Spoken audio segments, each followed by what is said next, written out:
Y'all need to stop making your lives revolve around issues like Palestine and whatnot. But a lot of people will get way overly involved in global problems. You cannot do anything about it. There are going to be bad things that happen in the world that you simply do not have the ability to help. If you actually believe and agree with him, congratulations, you think just like a white supremacist. Black South Africans lived under the system of apartheid for over 40 years. And even before the beginning of the civil rights movement, Black Americans were already campaigning and championing for the rights of Black South Africans. And they essentially began the anti-apartheid movement in the United States. The Council on African Affairs was started by future civil rights leaders, and they were responsible for lobbying the United Nations and the federal government from economically disengaging from South Africa. In the early 1950s, Paul Robeson and other Black activists started the American Committee on Africa, and they heavily encouraged the United States government, the United Nations, to support freedom struggles in Algeria, Ghana, and South Africa. And support for South Africa was prominent during the civil rights movement. There were separate demonstrations, sit-ins, lobbying for South Africa and the freedom for Black South Africans from apartheid. 1970s, South African school children protested against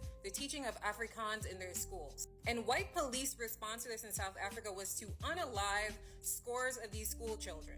And this massacre essentially put South Africa on the global scale, which also increased activism on the ground in the United States and other countries. This led to the creation of Trans Africa. It organized massive demonstrations against South African apartheid. And in one case, 5,000 Americans were arrested for this protest. And Trans Africa led to the Free South Africa movement, where they came together and campaigned for economic sanctions against South Africa. And so just like BDS, right, they urged universities, banks, corporations, businesses to withdraw all economic ties to South Africa. And while there were things happening on the governmental level, there were a lot of things happening on the local level and in universities. Students established shanty towns on their campus universities, which showed the abject poverty that a lot of South Africans were forced to live in. South Africa was banned from the Olympics for 30 years due to public outcry.